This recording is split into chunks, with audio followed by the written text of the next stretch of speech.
Hello, and welcome to another episode of Casting Views, a podcast hosted by me, Dan, And me, Lou. Smooth, where we take a random topic each week and we cast our views. Again, Lou, another opportunity to not have, well, I was going to say to not have an awkward intro, but we've already hit that. My brain was about 4 seconds behind. It was awful. I was like, I'm sure there's supposed to be something's happening there. Yeah, I'm supposed to talk. Yeah, Well then. because we've we've got another guest with us. So we've got Justin Henson from the Movie Wire. Hey, you guys, thanks for having me. This is awesome. Firstly, as always, we'll give you a chance to talk about your podcast, Justin, though, but have we had good days and weeks so far? How's everyone's day treating them? Well, we just got out of a big windstorm, so this morning we finally got power. So we've been 2 days without power, and it's been kind of a nightmare getting the podcast out. So, Oh, but we made really? it. Wow. So, yeah, probably the biggest windstorm I've seen in Seattle so far. Well, So, that's crazy because like we get like a power cut for like 30 minutes here and everyone loses their mind. Like, you get the parents Yeah. like, on Facebook being like, why is my electricity gone? I can't do this and I can't do that. 2 days would send people. I'm sure they'd riot in the streets here. oh, it's insane. Yeah, but everything's good. Family's good. Power's back on, so everybody's ecstatic right now. It's good to know that you're back in the 21st century. Right? No more candlelight here. Well, we have, like Lou was alluding to, we have not even, I wouldn't even call it half an inch of snow, and we grind to a halt here, don't we? It's Yeah, yeah. Anything to do like Wi-Fi going out for 30 minutes here, big crisis. Inch of snow, big crisis. Even heavy rain, even the sun when it's too hot is big crisis here. Everything's yeah, leaves on the train tracks. yeah. We need everything to be moderate. If anything's a tiny form of extreme, we don't deal with it very well. Oh man, we get nervous if the sun comes out over here. Rain's the normal for us. Actually, oh, I tell you what, look, we are digressing here. That's the impression you get in all the programs and everything. And we had this chat with Leo a couple of weeks ago about how TV is obviously very misleading. You can't always believe everything. But is Seattle rainy? I need to know. It is, but the main thing about Seattle is it could be rainy for about 5 minutes, and then you'll see a glimpse of sun for another 5 minutes, and then you just have snow. Like we just got through a windstorm and come out this morning and there's snow. So Wow. the weather can change at the tip of a hat, but you know what? It's a great city. I love it. So when kids go to school and people go to work, do you need to bring like multiple changes of outfit? You're like, do I need my raincoat? Do I need the boots to wade home in snow? Do I need a sunglasses and a cap? We Like, have like for a every eventuality. we have like a Seattle emergency kit in the trunk of the car. So we have rain boots, we have umbrellas, but most of the time it never gets used. We just kind of go out in t-shirts and shorts. We're just kind of adjusted to it. So I'm doing yard work when it's pouring down rain in like shorts and a tank top. Love that. Because we've had a few days here, Lou, haven't we, of rain? So maybe I'm just gonna say we live in Seattle. Yeah, yeah, yeah. In reality, it has really pissed it down, though. To be fair, it's been quite bad here. Yesterday, my Yeah, word, yesterday yeah. I was at my mum's house because I went there for dinner. Helped out, did some bits and pieces in the garden. We sat down. I said, "What's that noise?" And turned around, and it was just bucketing down. The amount of rain that came down in about 10 minutes was just unreal. Oh, that's crazy. But then the So sun will come out. so what's the weather like right now? It's I would grey, say, gloomy, isn't yeah, it? So, and yeah. it's Yeah. actually quite bitter cold at the minute. It's weird. Like the switch from October to November felt like someone turned the switch down 15 degrees because you could get away with like going to the shops in just a jumper. But I sat at a football game this weekend and I was sat there for 90 minutes outside and I thought to myself, I was like, I should have brought an overcoat, should have brought gloves, should have brought a hat. And I would have been perfectly fine doing that 2 weeks ago with what I was wearing. But yeah, it's taken quite a cold turn, I think. Oh, that's cool. Right, but we're not here to talk about the weather. Although it feels like we've got enough material. I think we could do. Hang on a minute. Can I not cut in with my terrible news? Are you not going to ask me how I'm doing? How are you doing? Excuse the language, but my fucking cat died. I wasn't sure What? if you were going to say that. Yeah, I wasn't sure if we were going to bring it up, so I didn't want to talk about it. That's just like, is it too soon? Is it not too Yeah. soon? He was like, but that would be a really good bit. We could clip it. I don't know if I should be nervous that you're smiling while delivering this news. No, do you know what it is? It's like, It's I an feel old like, cat, though. yeah, Go on. he Oh, is an old boy. 19 was a lot. wow. That's a lot of years of life. I feel like if I get that many years in cat years, I probably would be all right with that. To be fair, Yeah. Anything but past yeah, 50 is a win. Yeah, this cat pardon. was half my age. Huh? Yeah, yeah. Well, yeah, this is what I mean. So in reality, he's done the equivalent human years of what, like 90 odd. been around for a long time. So I was like, well, I Wow. want to say bye to him at some point. He's currently sat buried in the garden at the minute. Oh, So is that right? Okay. yeah, nice place of rest. And then I was just like quietly looking out the window, being like, well then, this is fucking depressing. But that's the thing, when we're talking about pets now. I mean, I don't have any. That cat was 19 years old, so it's almost as old as your sister, Yeah, isn't it? it is, yeah. It was you grew up with him, and like I said, I've known him for just under half my life. That cat. So yeah, you can see how they become entrenched in families. Yeah, that's So the thing. Like, I was just like, well, damn. So yeah, my week's not been off to a good start. Oh, I don't know what to say now. That's Yeah, that's the thing. It's no. like that awkward thing. Do you know when like someone just yeah. like drags down a conversation? You're like, well. Well, it's like talk about awkward openings, man. Yeah, yeah. So on to the fun stuff. Yeah, no. So yeah, there's send a thought to Billy. Poor Billy. There we go. Rip. Poor Billy. Okay, so but other than that, Lou, Yeah, but other than that, week's been great. how do you feel about? Although, like I said, with the way I'm releasing these episodes, I think you were ill, fine, and now we're talking about you being ill again. Yeah. So It's you going to be an recovered. You're awkward. all good, Yeah, right? it's an Okay. awkward story arc for our listeners. And now with that, you mentioning that, I feel a bit awkward about one of my stories, but we're going to have to do it because it's all I've brought to the table today. So anyway, so cheers, Lou. Right, we're going to talk about urban legends. I think we might call them myths, folklore, urban legends, all the same thing. So we'll go into those shortly. But first, let's hear from some friends. And Justin, you'll be fully aware of these. So we're going to hear from Super Familiar with the Wilsons. Great podcast. They actually now provide our music, our intro and outro. The intro music is the slickest bit about our intros to our episodes. They've got a weekly podcast, and if you can crack the quiz, the music quiz that Josh does each week, then yeah, you're a better person than I. So yeah, let's hear from them now. The Super Familiar with the Wilsons podcast. You know that family whose house you hung out in when you were a kid?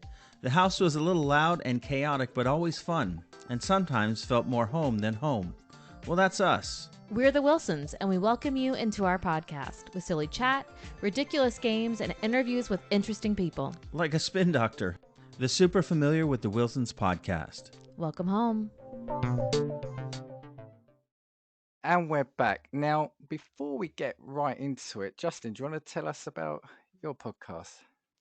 Yeah, it's called the Movie Wire. Every week I kind of set a goal of 4 movies to review, whether that's theatrical, whether that's streaming. I try and focus more on theatrical to just kind of give some love to the movie theaters that are struggling right now.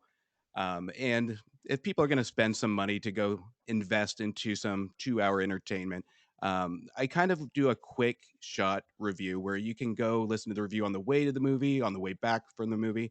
And the intent is to create a conversation, not to necessarily give spoilers. I try and steer away from those. My main intent of the show is just to give a quick 5-6 minute snapshot to just open up a family conversation or a friend conversation about the movie and let the audience kind of just fill in the blanks after they see the movie.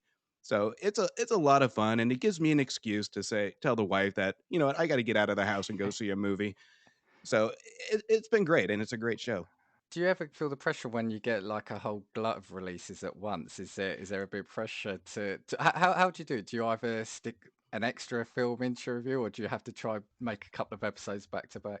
It's nearly impossible to do back to back, and the last 3 episodes, I mean, we're starting to get into huge releases now, and it has to be on point because if I'm doing 4 movies, 8 hours a week, then writing the reviews, and then doing the editing and podcast, it, you have to be on point with scheduling. And I have a very particular. I know we've tweeted middle of the night, and I'm still watching my movie number 3. And last night, I think I was up till 5 You don't reviewing a sleep. movie. I actually think you do not sleep. I got a rhythm. So usually on Thursdays, Fridays, I'm in bed by 4 or 5. I'm up putting the kids on the bus by 7:30. And then I take another couple hour nap. So I mean, it gets a little stressful, but you know what? It's worth it. It's a lot of fun, and you know what? Movies make it to me. Movies are my passion. It makes it worth it, especially if I get some great reactions and feedback from listeners. And I've mentioned it. Actually, it might have been last week on last week's episode, but I think we ran your promo. The amount of times I've listened to your episode and then messaged you because the phrase you've used or some of the wording you use, you've got a definite way of either showing your displeasure or disgust or even praise at films, I think. Yeah, and a lot of those times it comes across just angry because as I'm reading the review for the show, I I get reminded and I just start to get angry about what I saw. I'm just like, that's not how I wrote it, but you know, and I'll just go with it. And my last episode, I think I you listened to the last one, I think. Yeah. Um, I reviewed the movie Till, and I started reading the review, and about 2 minutes into it, I just went off script, and that whole review was ad libbed because it was such a passionate movie, and I just went with it. So there's a lot of times where it's just the emotion of film just takes control of it. Well, if you want to talk about angry viewer, you've got a guy here who's a kindred spirit with you. Lou doesn't do things by half either, do you, Lou? No, no, no, no, not in reality. And actually, I quite like that feeling as well. I actually indulge in the moments where I can get that. And before we move on, can we talk about? So I know in our little podcast group, you've also got another little star on your show, haven't you? Who features every now and then. So do you want to talk about Brooklyn?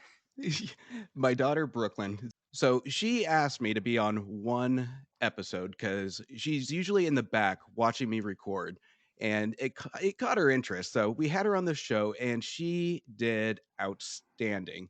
And at one point, it gets into a heated debate that I usually have to edit out because our episodes are like 45 to an hour of just me and Brooklyn, and I try to keep it to 30 minutes. And you know what? She's passionate about she loves attention. She loves the attention and she loves movies. It's a perfect mix. So she's my shining star. And you do like to embarrass her from time to time as well, I don't you? love it. I love it. So when her friends comes over, it's like when they walk in, they just truly expect a comment from me in Brooklyn. And they just eat it up. And it's a good relation. We have a good relationship and we try and treat it as an open and honest relationship where there's love, but it's okay to debate and just not take life so seriously. No, you do it. Yeah, you two sound great. You could tell you've got that good relationship, and yeah, and she is really good when she's on the mic. So yeah, fair play She to her. is. We'll watch for her podcast soon in the future. So Star in the It's making. in the works. and we'll come back to you at the end. So we'll let you kind of plug your socials or sort of where's best to find you. But yeah, urban legends. So I've got, as Lou always likes to remind people, I had a look and said, right, what is technically an urban legend? So I've got the description going up. And just comes with like true fact, and then he So relies on me for just yeah, but controversial well, opinion. the majority of this episode is going to be probably fiction anyway, right? Yeah, So, yeah. so Well, you we've don't know that. Don't treat these things lightly already off the bat. I'm not having it. You've got to have 2% facts. So, an urban legend is a genre of folklore comprising stories or fallacious claims circulated as true, especially as having happened to a friend of a friend or a family member, often with horrifying, humorous, or cautionary elements.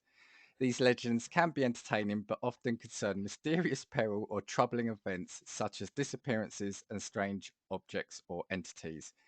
So there's a lot more, but I thought basically that kind of says it all. And we've all kind of I won't say anything now because in case we discuss them, but even from back in the day with the old chain letters and chain emails, there's all sorts of things that can feature. So we're only going to scratch the surface. So should we hand over to our guest? Should we let our guest? I think so, because this is also going to be quite a cool comparison between what is like common British urban legend and like culturally where the differences are. And I'm always really interested in that. So yeah, I think we'll let you kick off.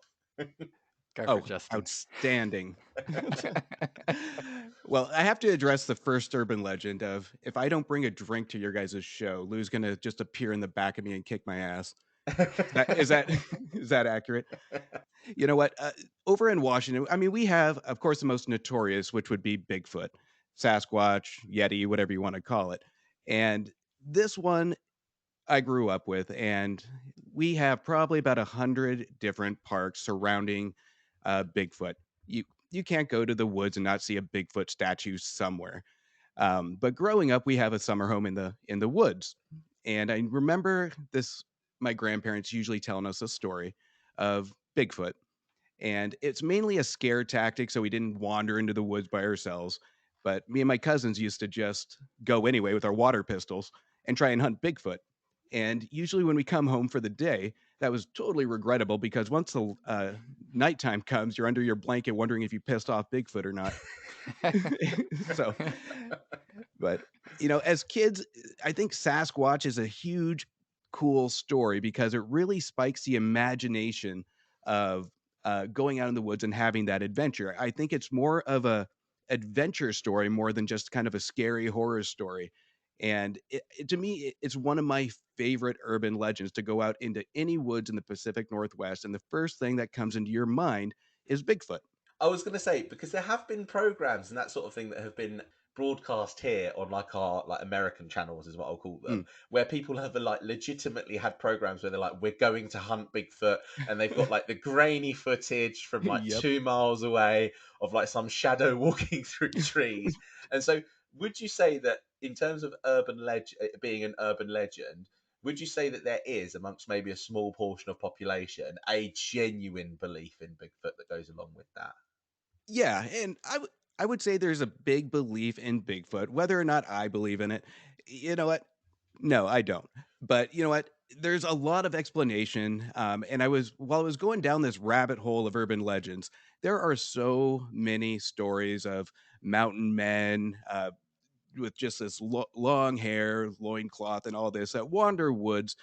And there's so much misinterpretation, and the imagination plays tricks on you at times, and especially in your youth, where you think you see something or you don't think you see something. But in this case, it's grown adults that see this. But but the woods uh the woods have a habit of creating tricks on the mind. So but I think it's just an all in fun urban legend that when you go into the woods, it creates an experience. And that's why it's one of my favorite urban legends. Is it still a thing now, as in for youngsters now? So is it something that, for example, let's pick on Brooklyn. Is it Mhm. something that she grew up with, or you told her stories about, or her friends talk about? Those stories don't work on youth now because all they're Yeah, gonna do is whip out their yeah, phone and Google it. yeah. It's like I feel like I have another fact checker in the house because if we're having a conversation, she'll just whip out her phone and then just fact check me. So urban legends are almost a thing of the past when it comes to kids nowadays. If we go hiking or if we go to Mount Rainier or wherever we may go, you'll try and tell Brooklyn a scary story and she'll just look at you like you're crazy. But and this is why part of me why I wanted to talk about this episode, because I mentioned, I can't remember which episode, it may have been our superstition one, but I remember kind of my dad saying to me once, he grew up in like in a farm in the countryside in Italy, and he was saying ghost stories were an attempt to stop kids going past a certain point in the forest, or you didn't want them to go get hurt or get lost. And like I said, now everything is so provable or disprovable on a smartphone now, isn't it? Oh yeah. I mean, and it goes to the kind of what I said earlier. It's like if you hear that story during the day, when we were kids, you would just go out and check it yourself, if you were brave enough. And that's what we did. We created almost a mission to try and find Bigfoot. And again, that's different when the lights go down, but it's that experience that kids don't even have now to actually experience that hands on. Yeah.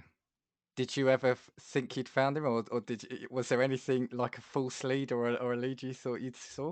Oh no, Dan, I found him. Oh yeah. Oh yeah. Here we So go. We've got a scoop now. you always have if you have a group of people going into the woods, one person in that group is gonna see Bigfoot. I saw something I saw over there. something. You guys were too late. Do you have, do you know, again, like this is like the same for aliens on the programs that we have broadcast here. Is there somebody like in any particular town where they're so convinced that they're like the town person for, do you know, like we see the programs where like somebody's been abducted by aliens. There's one that had like a face-to-face encounter with Bigfoot, will die on that hill, is willing to turn It's the around. old guy rocking on his Yeah, rocking yeah. chair on the He's porch of his house. Yeah. Oh, when you're in Seattle, you just have to walk 2 blocks and just talk to anybody on the sidewalk, and you will meet that person. Like, you cannot go a couple blocks without meeting those people. You're asking someone for directions. They're like, but don't go that way because that's Yeah. where big. Yeah. I was going to ask, is it or was it at least a kind of like a tourist thing as well? Is there a bit of business made on that for tourism? Oh yeah, and when I talk about like the Bigfoot statues, when I was introducing Bigfoot, literally, if you go to any park in Washington, 9 out of 10 times you're going to see a gift shop, you're going to see a statue. I mean, I think I have in my photo album probably about 20 different pictures with Bigfoot statues. So there is some money to be made from this, and rightfully so. I mean, you're going to milk that urban legend. And that's about building the experience too, right? But you do have those that are going to profit from the myth and the legend. But it's tempting. You get sucked in, even though you don't believe it. You're going to go into that shop. You're going to buy that Sasquatch hoodie or that Sasquatch hat, and you're just going to sport it while you're going down the trail, along with the 50 other people that wear the same exact thing that you are. This Sasquatch is making a lot of royalties off this merch. Right? God, should trademark that name and change my name. Lou, for the obviously only for podcast purposes, the trip to Seattle to do the Bigfoot tour. Yeah, we're gonna be like the guys in Fred. Is it Fred? The alien one where they're like doing No, the alien Paul, tourism. Paul. Fred. Yeah. Oh my god. Oh, you've got a movie guy on here. Make sure you got to get your stuff They're right. right. I just was like, fuck it, I'll pick a name. You guys should come over live feed. We'll go take our water pistols and hunt some Bigfoot. I'll be like, Luke, what was it over here? Was it Ghost Watch or no Ghost Hunt or something? Most You Haunted remember was that? a big thing. Most Haunted, that was it. Yeah, Yeah. when they go try find ghosts, we'll do that. Is there with the Bigfoot legend then? Is there anything like advice? So do you know, like if you encounter a Bigfoot, like Run in what the should zigzag. do you stop, drop, and roll? Do you make yourself as big as possible? Do you run? Do you befriend him? Do you like hop on one leg and like Well, I you thought sing he was 3 friendly. times? You're making out that he's evil. I thought he was supposed to be friendly, wasn't it? Well, Bigfoot and the Hendersons and all that. well, if you look at all the footage, you can only do one thing: just stare at it till it goes away. Like nobody approaches it; you just stare at it, so it'll eventually go away. He does have a bit of a look on him from the pictures I've seen. He gives you the dirty look, doesn't he, over the shoulder? Well, he does a model look. Like when you ever get a footage of Bigfoot, he'll whip his neck around and give you like the Zoolander blue steel look, and just smile for the camera. So, is there anything? How recent? Because this isn't recent anymore. But I know it was even a thing in the Grand Theft Auto games, wasn't it? Especially was it number 4? I think it was a big. Yeah, Or, I think you're where right. where Yeah. people swore that. I mean, they can't find him in real life, and they're actually saying they can find him in the game now. Grand Theft Auto. So, is there? Is like we said with the modern day and age, it's probably less likely. But are there recent sightings or are there recent stories about the Yeti? Well, I think that story's been exhausted, and I think technology has a big piece of that. If you look at how advanced technology is versus the 50s, 60s, we would have found it by now. And I think as we go from generation to generation, they're smart enough to realize that, and it makes it less effective when you actually try and tell this tale. So, you know what? I think even the media at this point, you get those random crazy people calling saying, "I saw Bigfoot." All right. So nobody's publishing it anymore. That's why you see a lot of movies, TV shows about it, because they like the idea of it, but you don't have anybody reporting it anymore. Right, yeah. Yeah, and with one of mine, one I'm going to talk about, you just don't see it anymore, which is why, like I said, I thought this might be an interesting thing. I think urban legends now are just becoming more and more almost like horror or online scare stories more than anything, aren't they now? So, Oh, absolutely. I think though, Justin, you made a really good point when you said nowadays, like as a kid, you can just Google it, so you can just look at your mum and dad and be like, "No, you're talking shit. Yeah. Nothing's going to happen to me if I go into." Whereas I had to get to like the big old age of 19 to know that like these things weren't going to happen to me. But now it's just like, yeah, I'm going on the iPad. I've just Googled it, and this person on Twitter's just said that you're talking rubbish. Like all of a sudden, it's like there's no power in that anymore. There really isn't, and that's the sad part about it. Is it takes so much fun away from it. I can't get away with anything. I have to be very strategic on how I try and fool Brooklyn. You need to invent new urban legends. That's what you need to That's do. right. I'll be the guy on the second block of Seattle, just creating new crap. You're like, Dad, there's nothing online about this. Yeah, that's because everybody that's ever posted anything online has disappeared. Oh, Lou, that is brilliant. Absolutely brilliant. You're scaring me now, Lou. Okay. Yeah, I think that's a good start because obviously we've obviously heard about him Bigfoot in the UK as well, haven't we? It was just as much a kind of an urban legend. I think because it was something from over in the States as well. And I always do think things are double bluff because when you do get shows like it was called Bigfoot and the Hendersons or Harry and the Hendersons, I can't Harry and the remember. Hendersons. Yep. I think here we called it Bigfoot and the Hendersons. I'm Oh, sure we did. really? Yeah, because It's we not have as to be a lot sketchy. more. Yeah, we have to be a lot more obvious and in your face here. It's like we discussed this, Lou, didn't we, about aliens? Are they doing that because it's real and they're getting us used to it? We laugh it off now, but do it at your peril, I tell you. And then that old guy in the town's going to go, I fucking knew it. It was a documentary. It wasn't a sitcom. It was a documentary. Okay. All right. No, cool. Cheers for kicking us off with that. Lou, I was going to say go over to you because I'm always afraid of stealing something from yours, but we discussed beforehand. I have got something from yours which I am going to steal. I So tell you what then, can I go before you? Because this one is kind of like, not mildly linked, but kind of like along a similar vein. And go for it. also is one more states and Canada based. Now, I think we've actually talked about this in a previous episode, but this is the urban legend of the Wendigo. Oh, yes, you have. You like the Wendigo, don't I you? like the Wendigo. I just like the story. And do you know what it is? Is they made that game, didn't they? Which was Until Dawn, about the whole story of No, the it was. Wendigo. Oh, it Until was. Dawn? Yeah, sorry, it It was was Until Until Dawn. Dawn. Yeah, Yeah, sorry, yeah. yeah. I might not get Fred right, but I can get the game right. So Justin, Wendigo. Ever heard of a Wendigo? No, this one's new to me. I'm curious. Oh wow. Okay, so what is a Wendigo? A Wendigo is basically the product of like Native American folklore. So I think the first like instances of a Wendigo being like documented were like 200 or 300 years ago. And there were lots of stories that were collected. And a Wendigo is known to be basically a human-like creature or psychological or paranormal spirit or demonic spirit that is has like an insatiable like hunger for human flesh. So it's basically a cannibalistic monster, but it could also be a person who has been turned into a Wendigo. So it's an actual human who has then become like a vicious monster that wants to eat flesh. There's a load of original stories as to how it originated.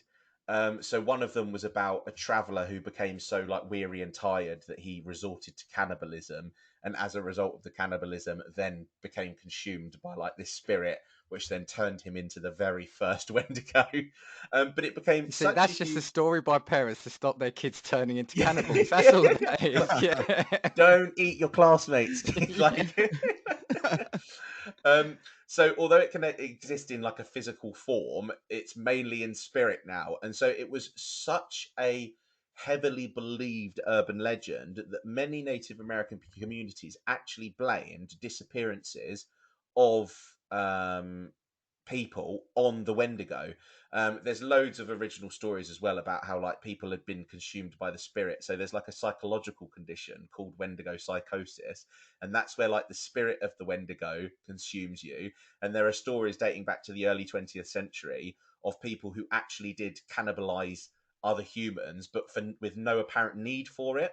So the Wendigo was basically characterized as cannibalism, but without the need, which was the reason that it was a Wendigo, because you didn't need to eat it. It wasn't for survival; it was as a result of just wanting to do it.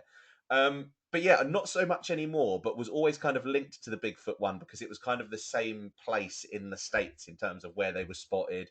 Predominantly a creature that came out in the wintertime as well, characterized by like having power over storms and like basically making its victims like confused and like lost before it would like consume their flesh and that sort of thing.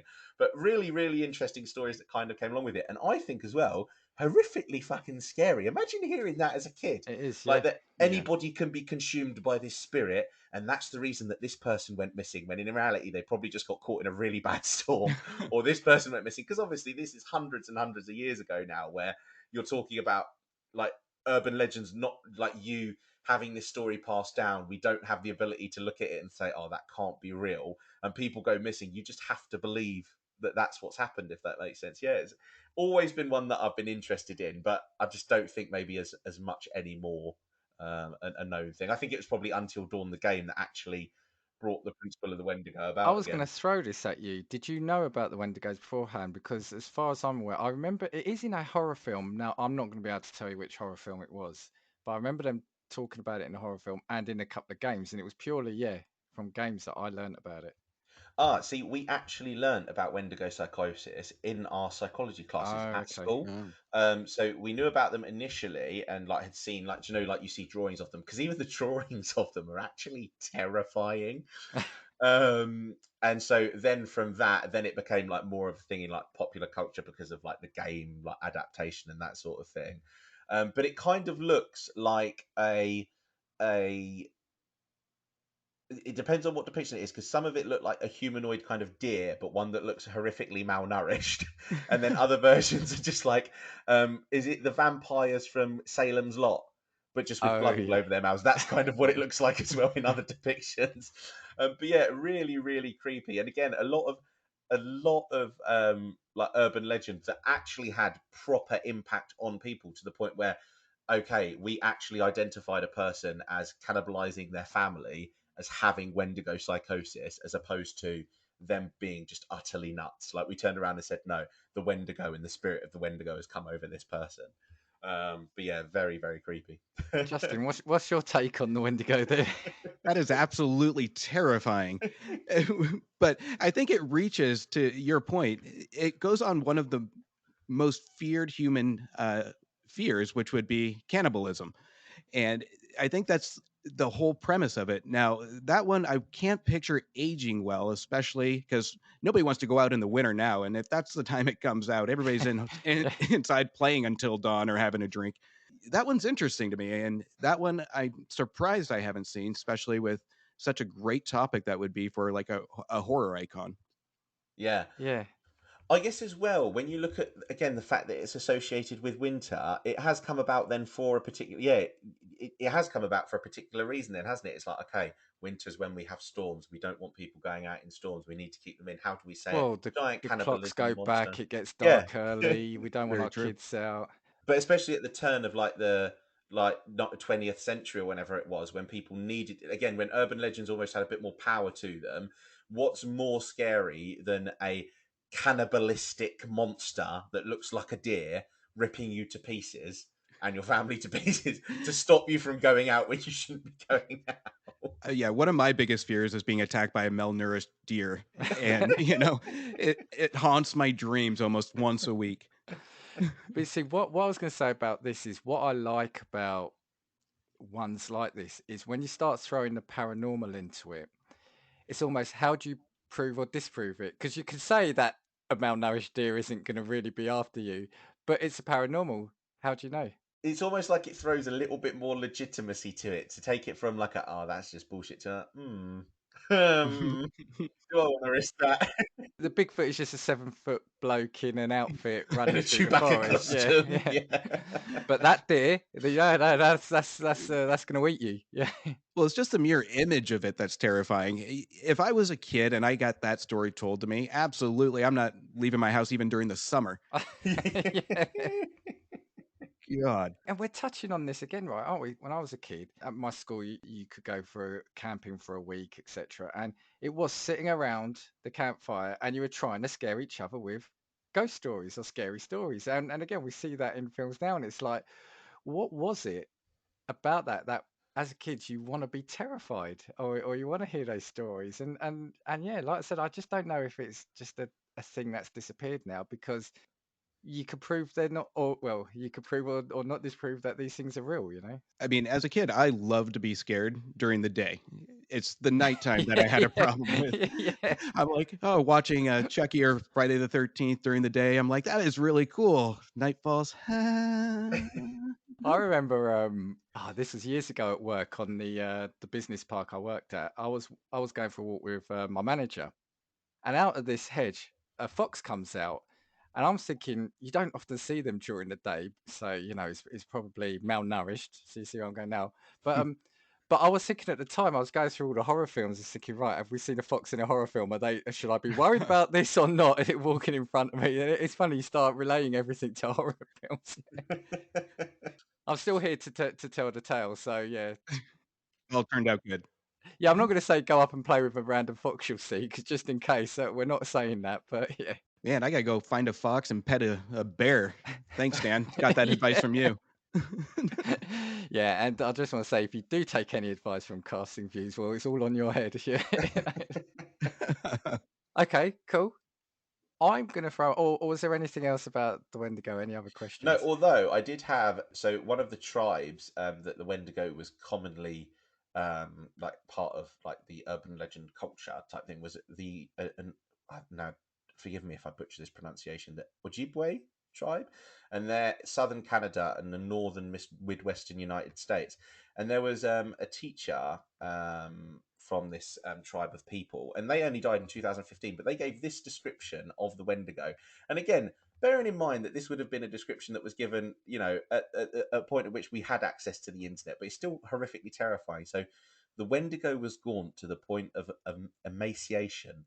Its dissected skin pulled tightly over its bones, with its bones pushing out against its skin, its complexion the ash grey of death, and its eyes pushed back deep into their sockets. The Wendigo looked like a gaunt skeleton recently disinterred from the grave. What lips it had were tattered and bloody, unclean and suffering from the suppuration of the flesh.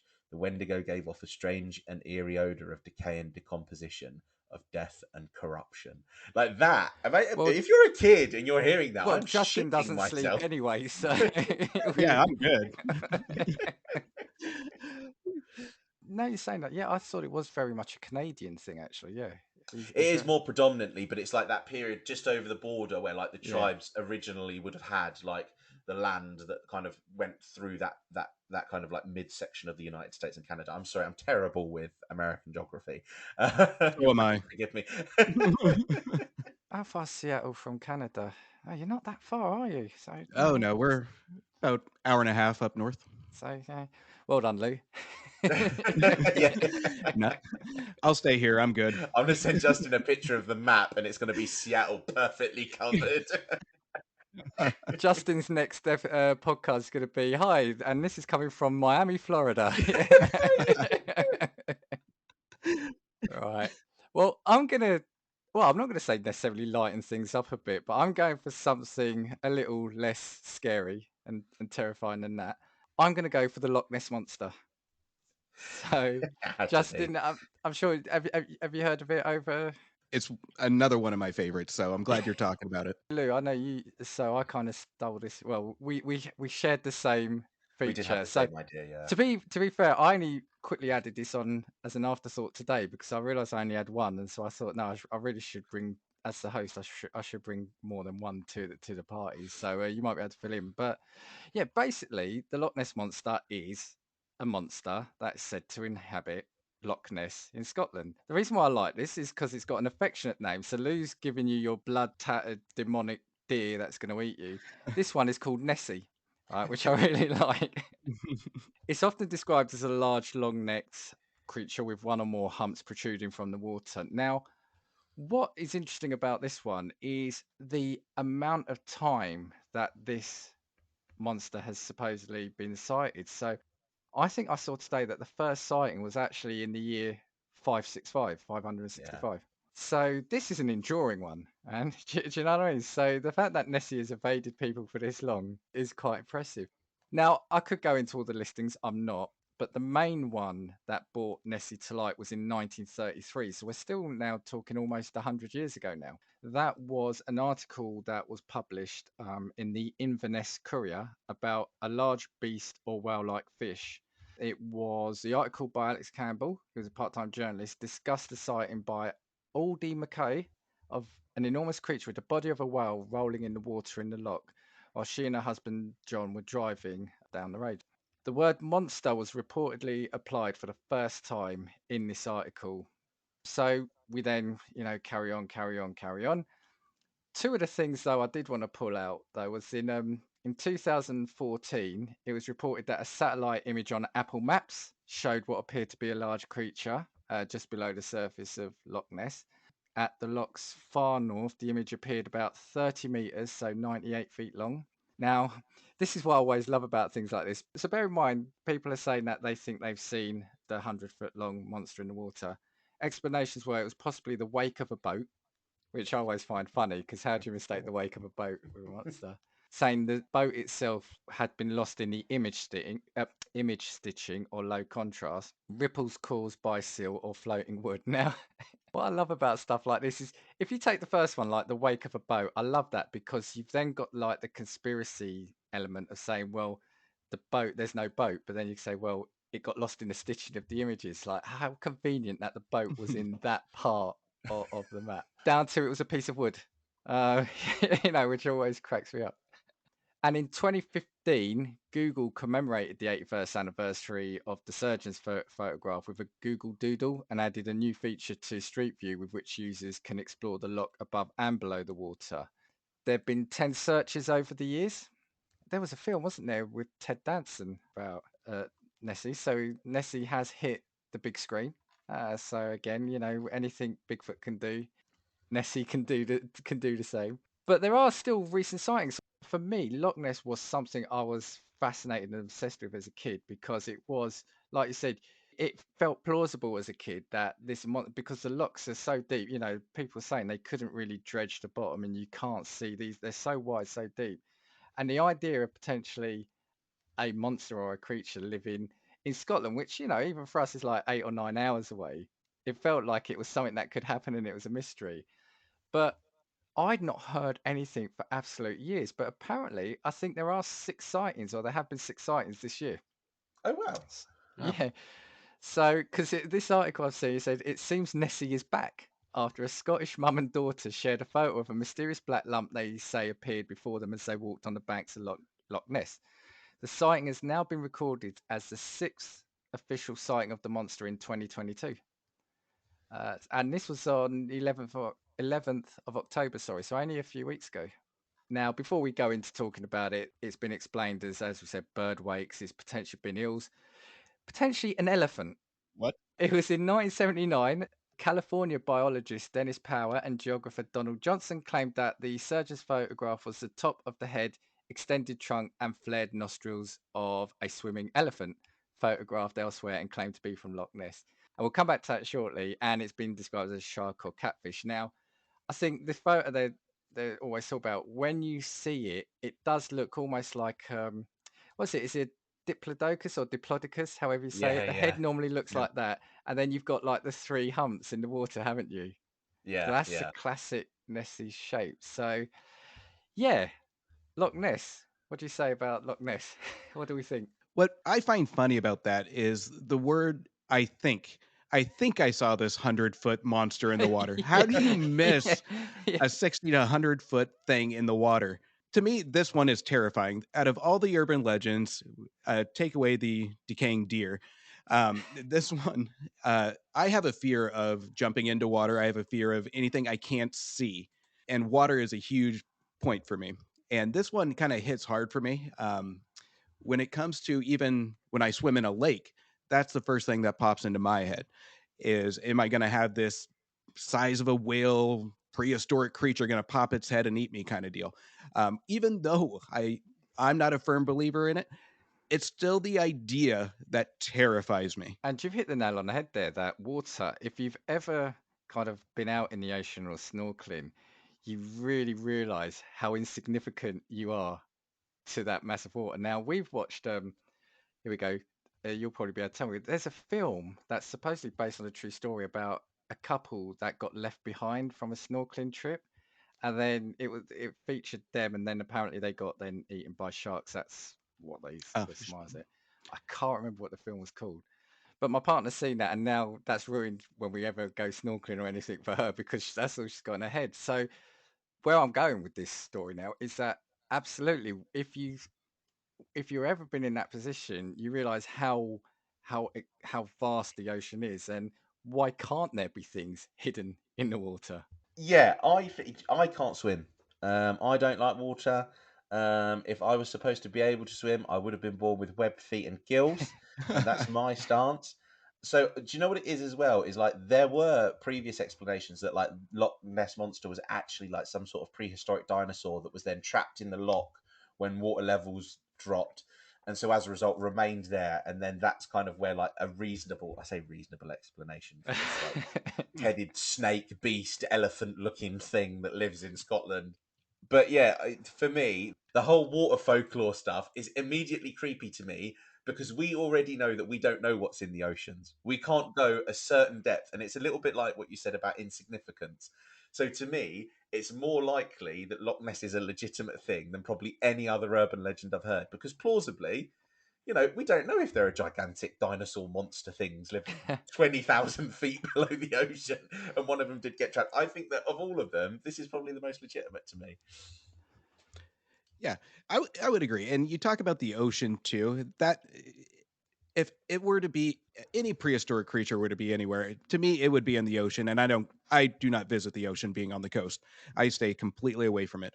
Um, but if you look at the depth of Loch Ness, of what I think it was like 755 feet or some crazy number like that, um, the depth and the length of that area, it leaves to question of just almost the same as an ocean. Are there things that we haven't really seen? Is there species at the bottom we haven't really seen? But to me, the ocean is realistic, and I can believe that. But 100-foot creature in a lake, even given that depth, that's what I have problem swallowing. Yeah, so Loch Ness max depth is 227 meters. How wide is Loch Ness then? It's 2.7 kilometers wide. I was So just what's being so that? a 100-foot monster in 2.7 kilometers. That's This is what I was going to say, right? So it goes for 36 kilometers. It's got an area of 56 kilometers, and it's got a max depth of, I've got this in meters, 227 meters. Now, that's what I was going to say is, it's more space than the whales get at SeaWorld. Do you yeah. know what I mean? It's true. Like, so it's perfectly plausible that monster's fucking hiding in that loch. But this is it, and that's what I was going to say. Whilst I think it is, or it could be plausible, sorry, because of how vast the ocean is. We've just said that the story goes back to 595. So in all these years, we've never confidently said we've spotted it. So you would think so. And now with so much satellite imagery and cameras and tourism, and there have been so many searches, and yeah, where's it going to hide? So that's the only thing that always, and even I think as a kid, I was thinking is like, why hasn't anyone categorically seen it? I'm not just saying that these people haven't categorically seen it. I mean, we haven't categorically captured it properly on film, is what I Do you know what it is? And the problem that there's always going to be, especially in the modern day, is we just talked about how you can Google anything on your phone.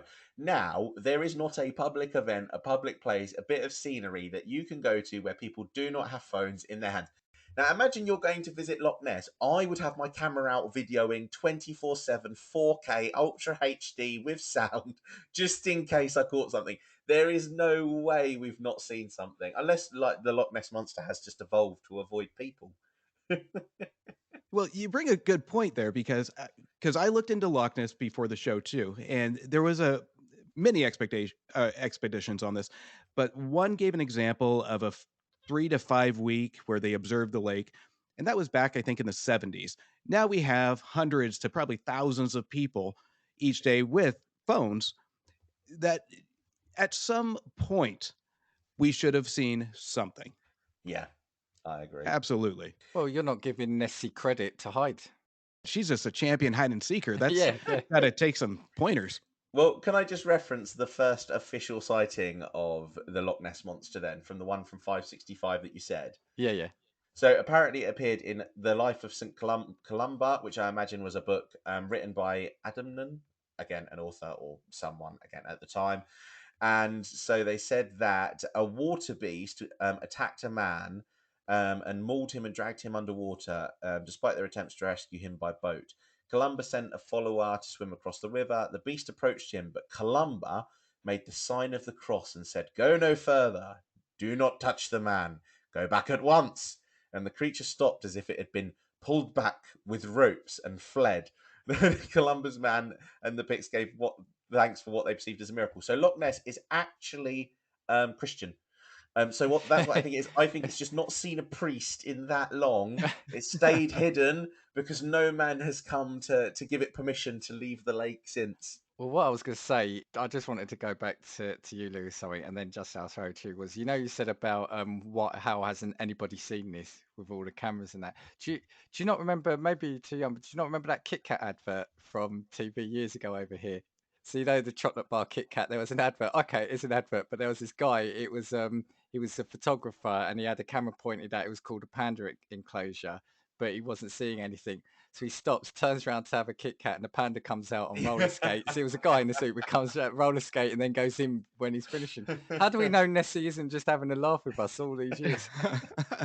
Well, we talk about what we would do if we saw Bigfoot, and we just obviously stare at it.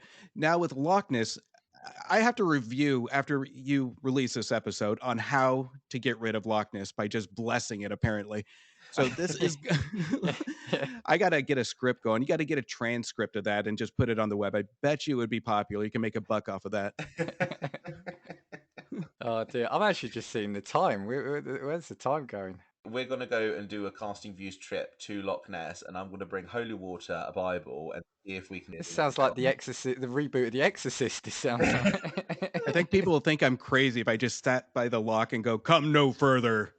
It's going to be, Dan, it could be our version of what's the monster from Pirates of the Caribbean? Oh, The one controlled by Davy Jones. is it the Kraken?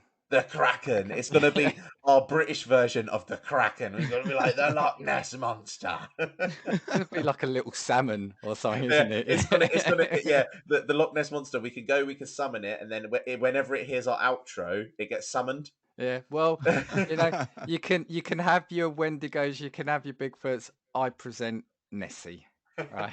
I think that's probably one of the biggest ones that we've got. Yeah, right. Justin, let's have another one. Ooh, this one's kind of a wacky one, but I don't know. I love it. This one is the Bunny Man. Have you guys heard of the Bunny Man? Now, I've heard of the Bunny Man, but don't know much detail about the Bunny Man. I'm not sure I have. I've also heard of the Candy Man, loosely related cousin by any chance?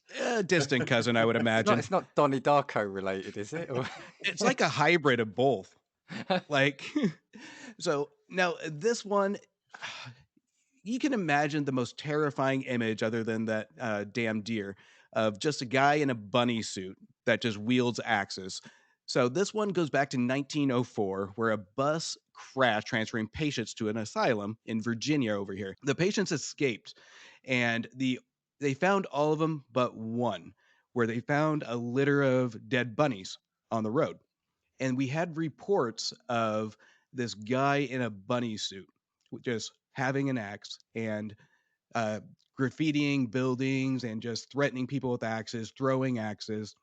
And that one is probably one of the bigger ones of Virginia. And every report that people would report on him to try and locate him, they wouldn't find him. But there has been reports of police seeing a shadow of this bunny guy with just the ears and an axe. So to this day, they still haven't found this guy, but there are still reports of a bunny man, which we're talking about a human. So this one, do you think it would be just copycats at this point, since I doubt a guy dressed in a bunny suit that's going to be 120 years old? Or is he? Right, which goes into another legend that we could have, to our earlier conversation, talked about just the spirit of it, right? And that's some of the rumors out there now, is that it's just the spirit of the bunny man. I feel like that makes a really scary Halloween costume. So do people dedicate Halloween costumes and that sort of thing to the Bunny Man and dress up as the Bunny Man? I would agree. And I'm surprised we haven't seen more horror concepts of this, because I'm reading the story. There's no real pictures, and it's using my imagination to try and visualize this. And I'm actually visualizing the thing from Donnie Darko, only on a Yeah. like like on an escalated level. It does have all the ingredients to a horror film, though, doesn't it? Everything you said. So it's. Did you say it was taking a group of patients to an asylum? Did you say? And Yep. you've got the axes and the bunny heads. Yeah, it's got all the ingredients to be a classic horror, doesn't it? And I don't know, this one I found interesting. I have a whole list of them, but this one just stood out to me as I think I read this story a few times and I could not get it out of my head, so I just had to talk about it. And give that nightmare to us. Yeah. Yeah, I pass that on to you. This kind of reminds me, do you know when you mentioned about copycats? This kind of reminds me of, do you know there was that killer clown trend years ago? Yes. Where like people were dressing up as clowns and standing in the middle of the road with like legitimate chainsaws in their hands. This kind of feels like it's got that vibe about it, but almost feels a little bit more legitimate because the story, like we knew that the killer clown thing was just people trying to be freaky for the sake of being freaky, but this, because of the legend behind it, almost feels much more creepy because it's like there's an air of legitimacy about it. So even if it was like copycats and like there were the odd occasional sighting of a like, you know, bunny ear shadows, whatever it might be, that to me is actually much more terrifying. Yeah. Well, now that you bring up the killer clown, I don't know which one to me would be more terrifying, even if I didn't know that was a joke. Like, you just gave me a new nightmare. I haven't thought about that in years.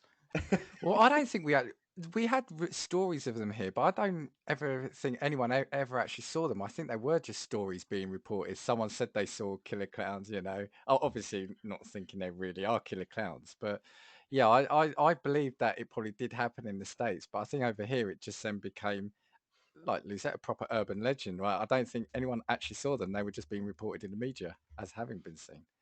But when did you say this one took place, Justin? 1904. 1904. That's So a this could have, classic time period for horror stuff.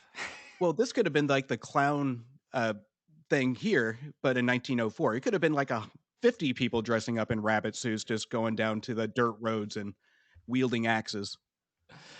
Yeah, that sounds spooky. That sounds weird. It's not one. Yeah, it's not one I've ever heard of. I think I've heard a different variation though of this because I just googled it to see if I could refresh my mind, and there's instances in the 1970s of like a bunny man, but committing like murders again, yeah, with the axe.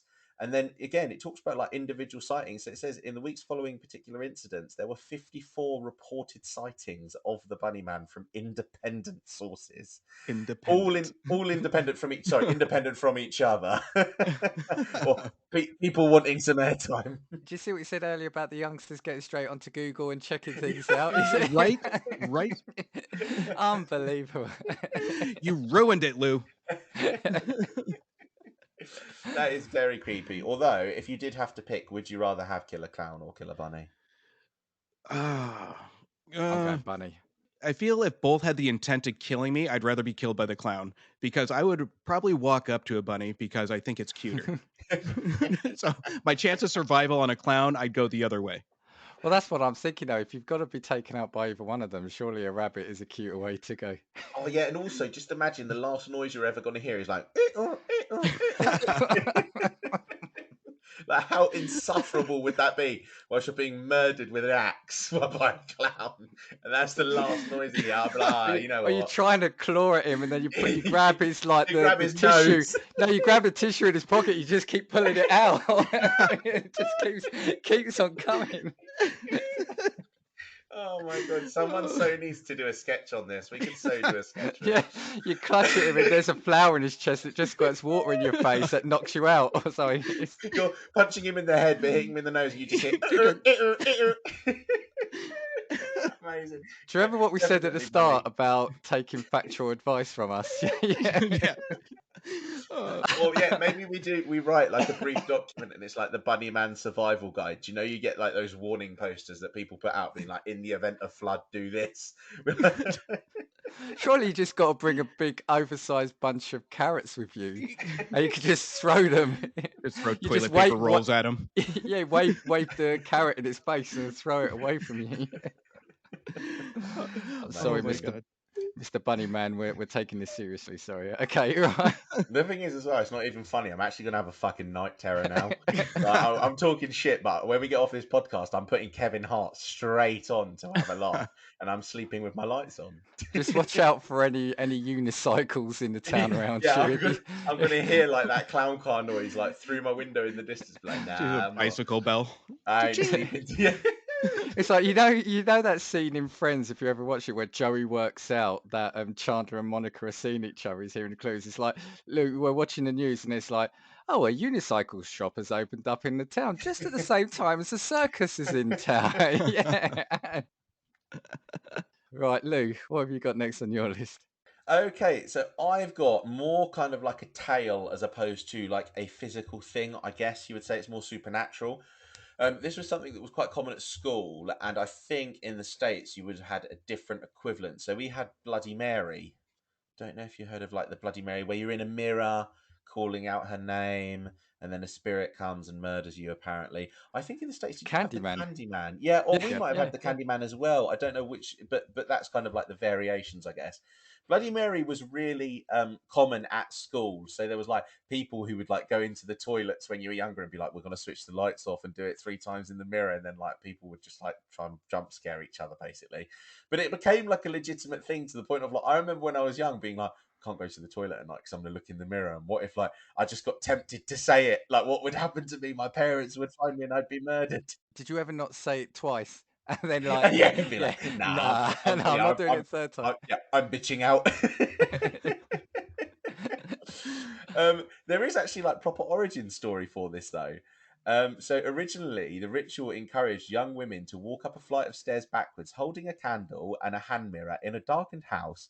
And as they gazed into the mirror, they were supposed to be able to catch a view of their future husband. However, there was a chance that they would see a skull or the face of the Grim Reaper instead, and this indicated that they were going to die before they had a chance to marry. So, in the ritual today, Bloody Mary allegedly appears to individuals or groups who ritualistically invoke her name in an act of catromancy? Catropramancy? I don't know. These words are Easy too for big and you long to for me. say. Yeah, I can't do it. But do you know what the problem is for me with this one is there's no set number of times you say the name. So some it's 3, some say it's 15, some say it's 13 because it must be unlucky number. So I kind of feel like at what point do you stop? Do you just stop until she appears? So you need to do the ritual by chanting her name into a mirror placed in a dimly lit or candle-lit room. There's always candles with this scary shit as well, isn't there? It's the Everything occult, involves isn't it? It's all candle. the Yeah, it occult is. and the paranormal. Honestly. Yeah. The name must be uttered 13 times or another specified number of times, and apparently the apparition appears as a corpse, witch, or ghost that can be friendly or evil, and sometimes seen covered in blood, hence the name. I'm going to guess the covered in blood one's evil. Yeah, I would think so. I think seeing the one covered in blood, I don't think she's reaching through your mirror to give you a firm handshake. I also don't like the fact that you've got a 50-50 chance. It Yeah, could be this good, is- it could be evil. Also, does it matter on what type of person you are? Does like she only come for you if you're evil? Can anybody catch the smoke? Like I don't know. So, surrounding the ritual states that the participants may endure the apparition screaming at them, cursing them, strangling them, stealing their soul, drinking their blood, or scratching out their eyes. Do you not feel uncomfortable making fun of this now, though? No, but I mean, I just when I go to the bathroom, I just won't look at the mirror, and then like I've got. See, if you could see this on video, I actually do have that mirror over my right shoulder, which is slightly freaking me out now. If you Yeah, can but you have to say the keyword though. They're Yeah, this often is random true. things though, isn't it? This is true. So as long as I don't say it 2 more times and don't talk about the actual ritual like that, Yeah. Right, Justin, so we've got to trick him to say it another time. Yeah. Oh, before we go into absolutely. What did you say this was again? Sorry. fuck off. Before I go into like the phenomenon explanations, Yeah. did you ever experience this at school, or like a variation of this, like the Candyman, that sort of thing? That's obviously to both of you. So this one was big over here. I mean, in school, we were too scared shitless to do any of that. So we wouldn't do it. And as you read the description, it almost reads like a contract negotiation. It's like, okay, so 0 to 13 times. It may be friendly, it may not. It's like they came to an agreement at the end. Just say, okay, list all the bad things that can be happen just to make sure we don't get sued. And but this one Candyman really brought this story, I think, out, Yeah. where kids actually really researched this or actually attempted it. Me personally, not a chance. No. Nope. I think it was Bloody Mary for me as well. But yeah, I remember Candyman bringing it back and being quite, yeah, because you'd look in the mirror and you'd say, right, because that was 3 times. You say, I could say it twice. I know I'm going to be saved twice, but then you have to say, what's the limitation? Do I have to wait 24 hours before I can say it again? Does it reset after 24, or does it never reset? So if I then said Candyman, a year later, will it still trigger? And Justin, like you said, right? It's like, all the words you get at the end of a financial advert about shares. It says that the value of your investment could go down as well as up, and it sounds like this. The ghostly apparition that appears could be evil as well as good. You take it on yourself. Yeah, there's just too many variables about this to even want to contemplate doing this. There are some explanations for the phenomenon of seeing like an apparition in a mirror. Apparently, staring into a mirror in a dimly lit room for a prolonged period of time can actually cause you to hallucinate. So, facial features may appear to melt, distort, disappear, and rotate, whilst other hallucinatory elements, such as animals or strange faces, may appear. Now, there's Giovanni Caputo of the University of Urbino wrote that the phenomenon, which he calls the strange face illusion, is believed to be a consequence of dissociative identity effect, which causes the brain's facial recognition system to misfire in what is currently an unidentified way. And then other explanations have included things like self hypnosis. Because I guess if you're standing in a room, in a candlelit room, staring deeply into a mirror whilst concentrating on this thing, I guess you are kind of like setting yourself up into a mindset that's like, okay, I'm taking everything else out into my mind. I'm going to make this happen. And your Mm, brain can play tricks on you, especially in the dark. Hmm. How many times have you ever walked through your house if you've switched lights off and thought, what did I just see? Or walked through like yeah. a dimly lit street and been like, was that something that moved there? And not Very seen true, something. actually. Like you said, why would you, in reality, be scared to look into a mirror and say something 3 times? So I guess if you've already got that in the back of your head and you're doing it in the dark and you're doing it with a candle. Yeah. The other thing I was going to say was we mentioned it in our superstition episode, actually. There's been a long-standing thing in certain cultures that the mirror was representative of like life and the soul, wasn't it? Are we saying that if you say the right wording or incantation in the right condition, that potentially you might see the opposite or what's on the other side, if you know what I mean? Because remember, we said that's where the broken mirror bad luck comes from. Yeah. Was Yeah. you were destroying it's supposed to be a symbol of life. What I always remember when I was young about this is like, why would I even want to tempt fate? That's what they say is going to do it. Yeah. Fine, those people that do it, you go for it. I'm just going to sit here and read my comic. Yeah, I guess there's not much of a difference here between something like this and like a Ouija board or something, is there really? That's Yeah. kind of like, but because I guess that's kind of the same thing that you're playing with. I guess the only difference with a Ouija board is like there's a physical, tangible thing that you're touching, as opposed to this where it's like, okay, I'm not touching anything. I'm just saying something. It feels more disassociated from real consequence, I guess. There is also a little bit of history on terms of who the apparition is. So there's some debate on whether or not it's actually based on a real woman, and a number of historical figures have been put forward, including Mary the First of England. So that was the daughter of Henry VIII, who had 300 religious dissenters burned at the stake during her reign, earning her the name Bloody Mary. Elizabeth Bathroy was a 17th. I can only say it once more. Elizabeth Bathroy was a 17th century Hungarian countess who allegedly tortured and killed 650 girls and women, bathed in their blood, and was accused of vampirism. Wow. And Wow. then a Mary Worth, who was identified as either a woman who killed slaves escaping American South via the Underground Railroad, or a woman who was burned alive at the stake during the witch trials in the early modern period. So there's a number of historical figures, and also that kind of explains why it's kind of gone across the Atlantic, because we've got both American and British explanations for the historical character of she who shall not be named. Yeah. I can see my reflection, so I don't know if this counts. This is what Dan was saying about That wasn't like your reflection, I could see. like just staring into a webcam count. I don't know. This feels like an episode of Unfriended. Do you know that film on Facebook where they're all on that live chat together and they're all disappearing and being murdered in horrific ways? I did want to send Justin. I was going to send you a message. Should we just say what's happened to Lou? Yeah. Lou, talk to Lou, us, Lou. you there? I file this under creepy. It's like these are the kind of ones that, yeah, any person that doesn't believe in that, you always, or a lot of people I know would think twice about doing it because you're always like, well, why would I even bother trying? You know, I'm not going to tempt that fate there.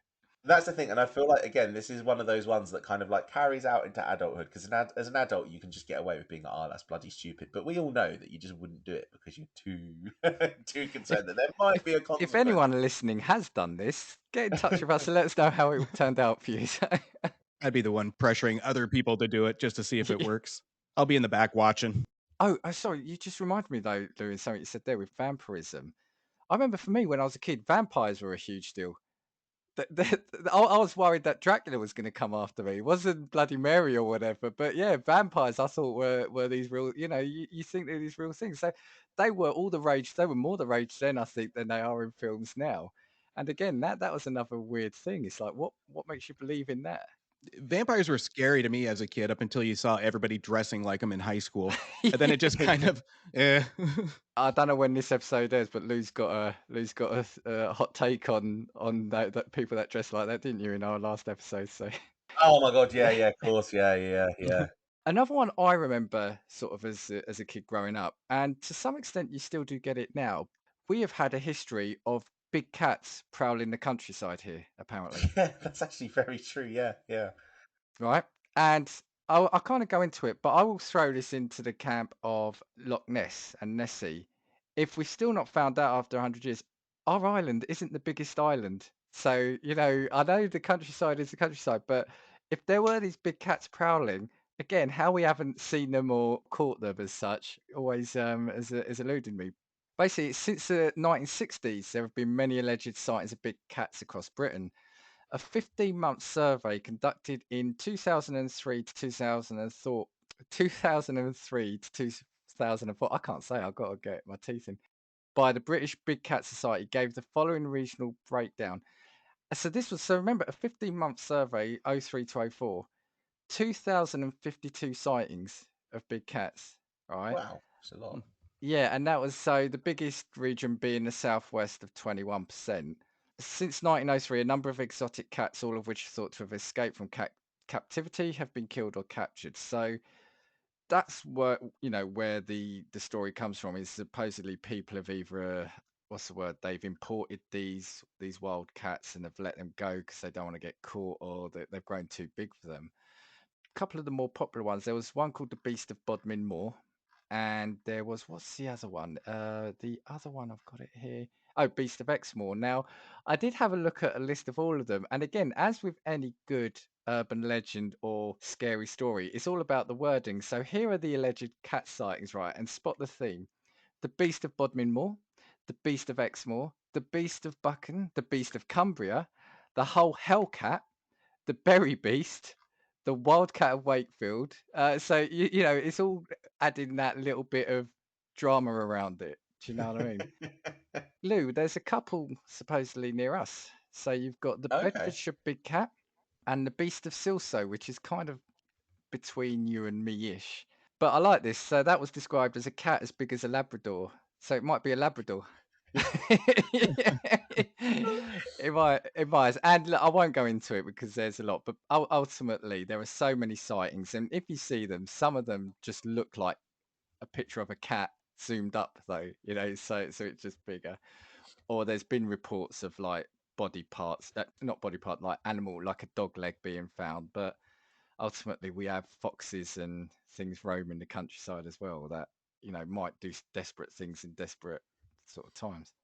Well, in the UK, we just don't have particularly dangerous animals. Like in certain parts of the world, like in Australia, spiders in the night could kill you. And I know in the States, like you guys have like mountain lions and stuff, don't you?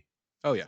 Yeah, we don't have anything like that. Like we have pigeons and we might have like chickens or sheep. Sheep are quite aggressive. We don't like sheep. That sort of thing. We've never, do you know what I mean? But Cows are typically, big we killers here. yeah, Cows are big killers. cows Yeah, actually are. And do you know what? I read a statistic that said that I think that if a cow attacks you, your chance of survival is actually only 25% if you get attacked by a cow in the UK. That's crazy. On digression here, we went when we moved to the new town. We walked through this like green walk as they call it, through the fields and that. And there were these cows, and my partner was saying them, "Oh, don't get too close to them." I was saying, no. She goes, no, no, they kill a lot of walkers. I said, don't be so ridiculous. Get home, look at the newspaper. Walkers trampled, killed to death by cows in Yeah, field. And I'm like, okay, all right, I believe you. cows are actually What really dangerous things here. Yeah. Yeah. what kind of cows do you have over there? Like, what? You don't get too close to find out, Yeah, Justin. yeah, If we you... have very No. territorial cows because you walk through the field and they're like literally, you what, bruv? That's the way that they are in the UK. Jeez. Right, well, okay, so I had a terrible experience. So I went for a walk, and my girlfriend's got a dog. It's an old Labrador. He's like 11 or 12 years old now. And we went for a walk with him, and near her, there's lots of open fields, and they all have cows where you walk through those cow fences so they can't get through them. And I've been in fields with cows before, never had an issue. So we're walking towards them, but my girlfriend's still very, very apprehensive. So we're walking to a group of three of them, and I'm like, okay, nothing to be worried about. Look, just walk, just walk.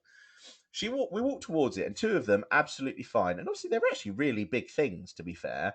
And there was a third one. It was like a brown and white cow, and it just didn't stop looking at me. I was like, okay, it's a little bit weird. To the point where my girlfriend looked at it and said, "I'm going the other way." So I was like, "Don't be stupid. It will be fine."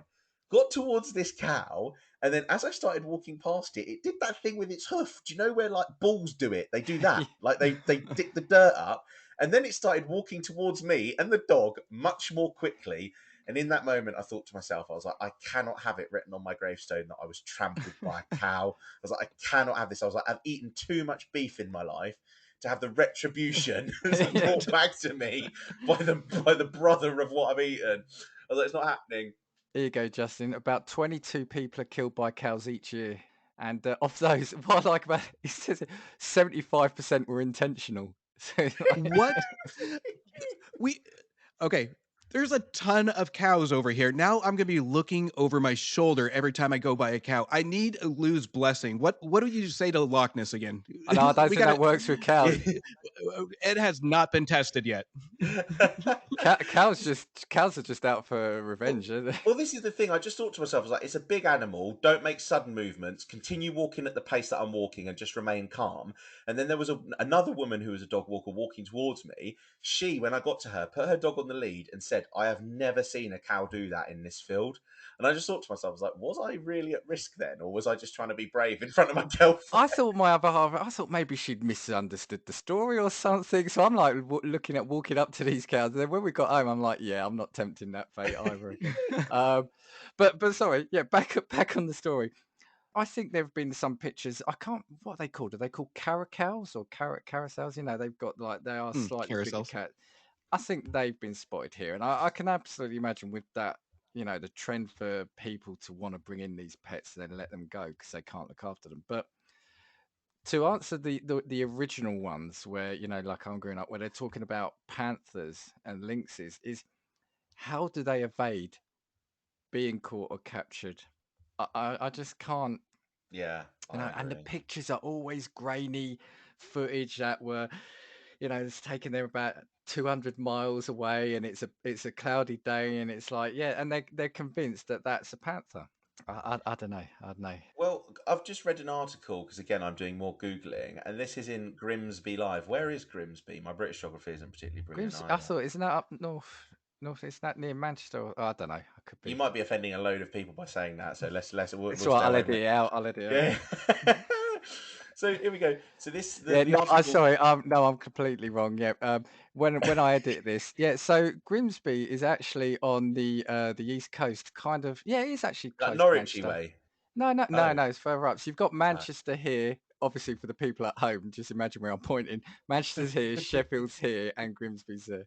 So Right, it's, okay.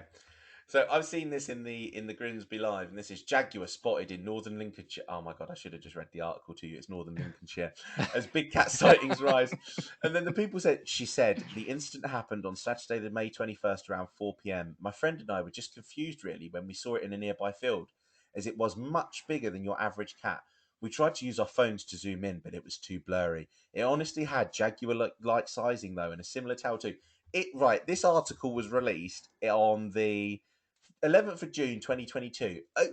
What are you using to take your video that can't zoom in? A fucking Motorola Razor from the early 2000s. Like, They've got what have you cell filmed it phones on? that zoom in on the moon now. Have you Do seen you know that? what I mean? I can take ultra 4K HD video 2.5 miles away with my mobile, and you're telling me you can't capture a big cat going through a field? No, I don't believe it. She just wanted the story in the paper. Just one more thing I've got before I do sort of, Justin, I open this to you about this is there was a story here. There was a brilliant one here. So it might have been around 95-ish, but there was a report about a boy who found the leopard skull lying on the banks of the river Fowey, which was brilliant because you think, oh, we've got proof.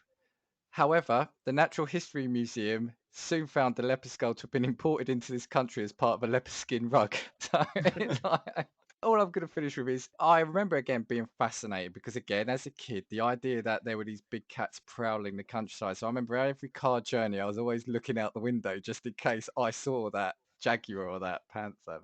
What's your view on this one, Justin? Anything similar in the States? Well, actually, it's more likely, like Lou said, to be fair. You've got. Sorry, hang on a minute. Justin can't go for a walk in the forest because Bigfoot gets him. He can't go near the Canadian border because the Wendigo gets him. And what did we say about water? He don't like water, so he can't do his episode in Miami, Florida. And now you're saying he can't go walking in mountains because there's fucking mountain lions as well. This man cannot do a thing. We're in Britain. I have to move. I'm out. No, we've got the cows here, Justin. We've got cows. Yeah. Oh my God. Come here over. We've got cows here. Oh my God. So I know you mentioned this to me yesterday, Dan, about this large cat thing, and I kind of chuckled, and I was like, what? But this is more common than you actually think. And this is where we get into technology. Just Google 600-pound cat. I'm looking at like 50, 60 pictures of large cats. Some of them are mostly amusing. But like, there's like, who comes up with that? Like, you use words like beast and you use words like, Yeah. like, I don't get the concept of how they were trying to make a cat terrifying. It's a cat. And like I said, if you just Google some of the images, some do just look like house cats that have been stretched, or maybe as they've taken a picture, they're moving, so it's just elongated the body of the cat. I mean, I remember seeing once it did just look like a ginger house cat. No more. Well, do you think that this is an urban legend to prove it? Because what we talked about earlier, to set of rules for kids, or is this just kind of a fun little bit? I think maybe someone has seen one. Maybe there was a larger cat. Like I said, maybe there might have been a runaway or something from a sanctuary. And then I think people want to see things. Yeah. They want to be the one. Mhm. And this was back in the day where you could then get on the national press. True. Nowadays you can just upload a picture to Twitter or whatever.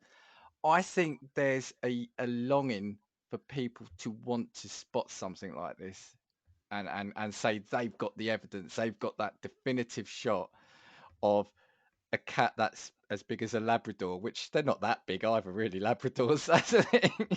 Yeah, I agree, and I think it's part of that the attention, wanting to be in the spotlight too.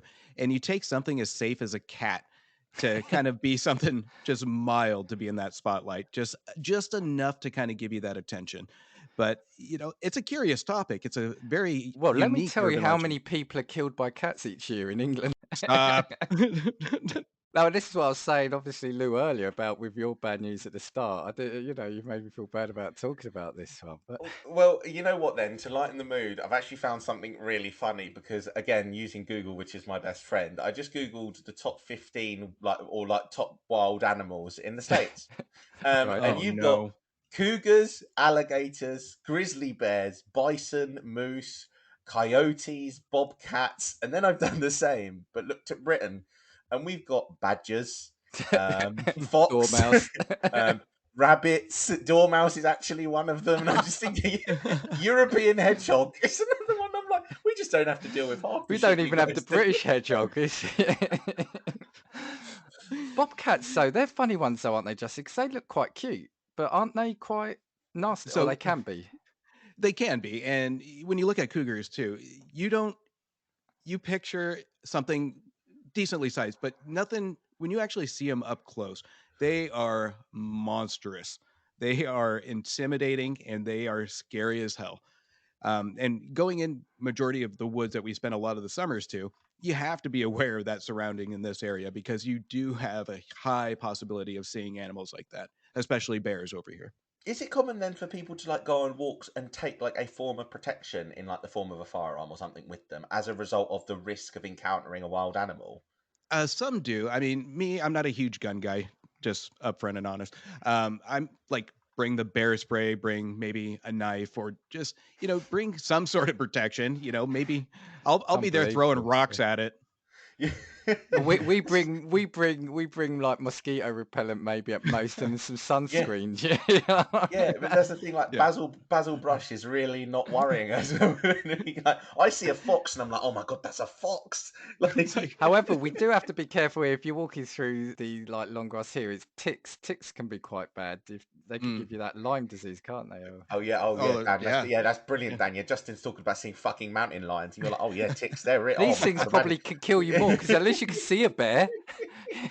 I've got a chance of seeing a bear. You ain't got a chance of seeing these, right? Yeah. Right. That's my two. So who's got more? So do we want to rattle through? So Justin, do you want to give us another one? Da, da, da, da, da.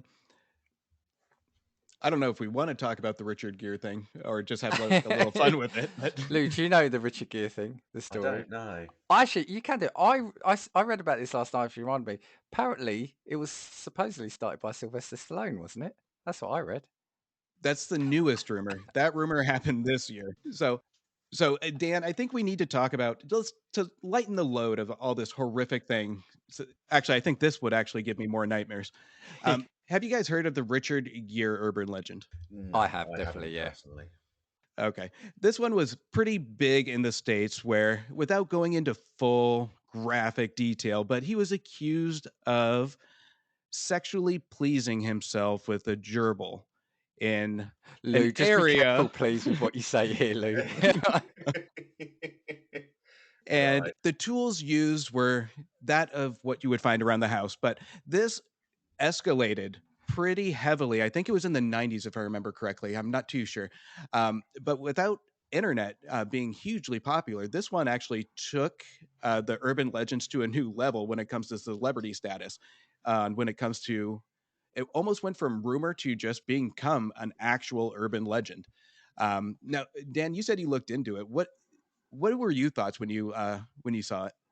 Well, I was very careful with what I searched, by the way. Sorry, but no, because I do remember this story, and I don't know how I remember hearing about it. Is that not the whole South Park? Was it Lamekins? I'm sure that's all linked to that, Yep. right? Yep. But I just remember Googling it just to find out what time when it started, and just seeing that the current thing was about apparently Stallone was involved in it, which it kind of made me chuckle at that bit. Wait, he started it or he was involved in it? No, I think that he started it. He was the one that Okay. supposedly started the rumor. Yeah, yeah. I have my own theory on that one. I think it was around the time, I think, of Pretty Woman. I think Julia Roberts started this one. I think she was so pissed off that he snapped that jewelry case on her finger. She got her revenge on this one. Yeah. Well, that's the director's cut version. Place blame on Stallone. This one is actually an interesting one to me because given the time the rumors or the urban legend of what it may be came out, it was a pretty taboo and extreme urban legend to come out, especially with such a random person. Because if you look at the time, again, you had Stallone, which that's probably where it came into the rumors. But you had the 90 action stars. You have like Nick Cage, you have Stallone, Arnold Schwarzenegger. Why Richard Gere? It was so random that it almost convinced people that it was true. Do you know what? I'm trying to think back now, though. I don't remember Richard Gere though being overly in the press all the time, or am I just remembering that wrong? So I'm wondering if he was a good target because he was so elusive in the press that maybe it was more viable than someone who's always featured in the magazines and the papers. Which that's a good point too. You try and put like Stallone in that picture, they're like, nah, Stallone wouldn't treat a gerbil that way. But you kind of look at Richard Gere. You're absolutely right. I can totally picture Richard Gere sticking a gerbil in his ass. He looks like. and I can see Lou Googling. Just be careful, mate. Just make sure you hit images. Putting the VPN on. But you do hit on a on a whole other kind of urban legend. And I remember as well when I was a kid that there were rumors of male celebrities removing a rib so they could pleasure Mm, themselves as well. And you're yep. thinking, to what extent would you go to have surgery, to do I, that? oh, are you asking me? I remember that one too. Yeah. But yeah, salute. Yeah, it's probably a weird one because I guess we're dating this one with being Richard Gere, I guess. I don't think it can happen now, probably because of lawyers and stuff like that. But it was just something at the time, it just ran around like a rumor like that could go around playgrounds and offices and clubs. Do you know what I mean? Yeah. This Coming home kind from school. Oh, this go kind ahead, of Lou. reminds me of like the whole Freddie Starr ate my hamster thing. Yeah. Yeah. Like, do you remember that was a story for ages, and it was about like Freddie Starr legitimately putting someone's hamster between two slices of bread and just yamming down on it. Yeah, he was a British comedian. Oh, crazy. Well, he's also there's other since he passed, there's other problematic things have come out about him. But yeah, there Yeah. was a rumor it was about eating a hamster, but well, there's the Ozzy Osbourne eating the bat or biting the I bat was going head to as say, well, yeah. isn't it? Yeah, yeah. So Yeah. when you're peckish, Yeah, you know what? I'm actually sorry, but Ozzy Osbourne's far too easy of a target. I feel sorry for him. no, but I think he no, but I think he did do it, but it was obvious. I think it was a prop, wasn't it? It Oh, was right, it oh, was right, something. Yeah. right. I think he did Yeah, do it. I yeah. was about to be like, oh shit, sorry. No. Well, they in the day these rock bands these Yeah, this Some is um true. It's crazy. kind of like, well, yeah. yeah, anything goes. Justin, have you got any more? Oh, I think that's it for me. I was going to briefly touch on one, and that's only because I'm hawking back to my university town, and it's Robin Hood.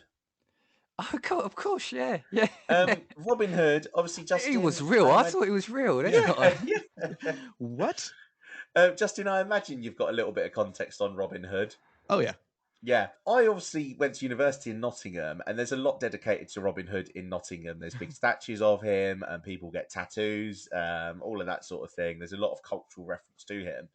And then I went and looked it up because I thought maybe he was originally based on like some form of bandit who actually did exist, and it was there must have been some sort of historical figure, but apparently, absolutely not. He was just in fables and stories from the outset. And now that entire city of Nottingham has got a whole theme based around Robin Hood, who was just a completely fictional character from the outset, which I think is kind of It's like the amazing. Terminator. Yeah, Mm, yeah.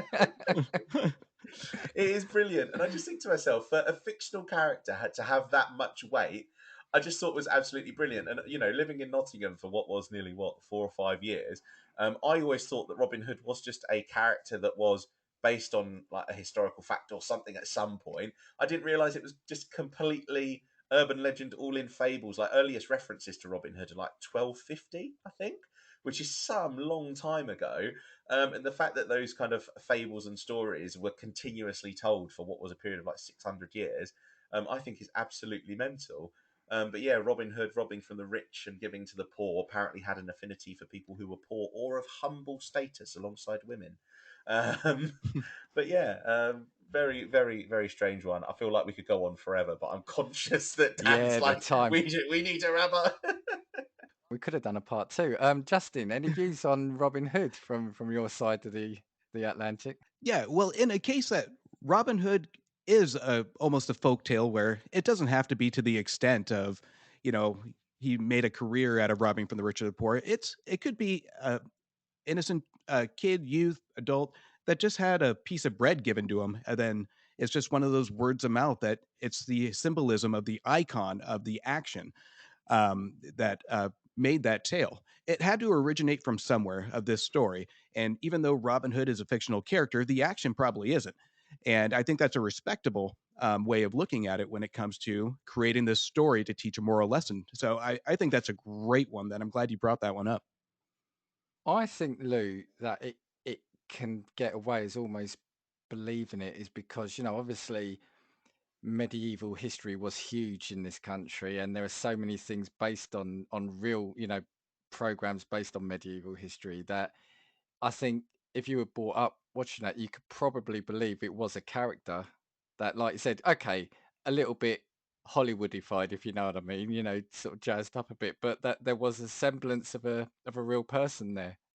Robin Hood.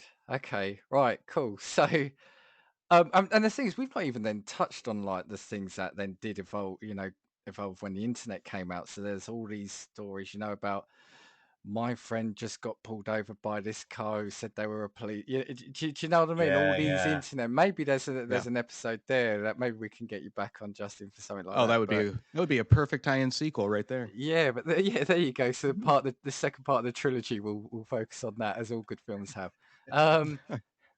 Right, Justin. Before we go, then, is there anything? Do you want to sort of direct people to any particular socials or anything? Uh, yeah, I can.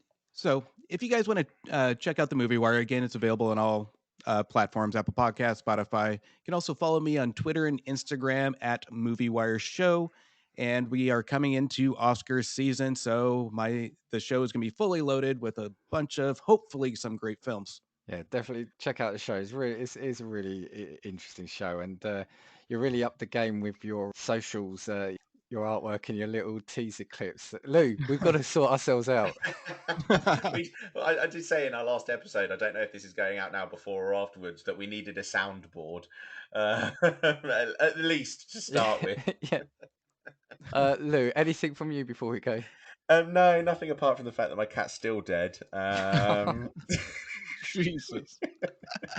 I haven't really got anything else to add. No. Okay. No. Okay. Well, if you want to get hold of us, if you want to send a message of condolence to Lou, if you want to talk about anything we've said, so what have we said? Let's do. So we did Bigfoot, we did Wendigo. Wendigo, we did Bloody Mary, we did Big Cats, we did Loch Ness. Justin, what else? We did Richard Gere. Yep. The gerbil. Yep. Yep. And the Bunny Man. That's it. Yeah, That's the right. Bunny Man. So Yep.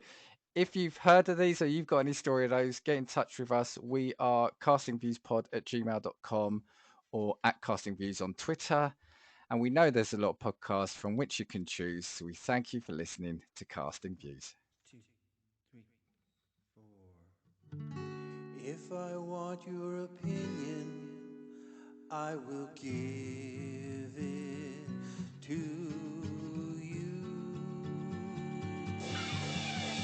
Come on, check what we've got, 'cause you need it. Don't make us get a spork and force feed it. Come on.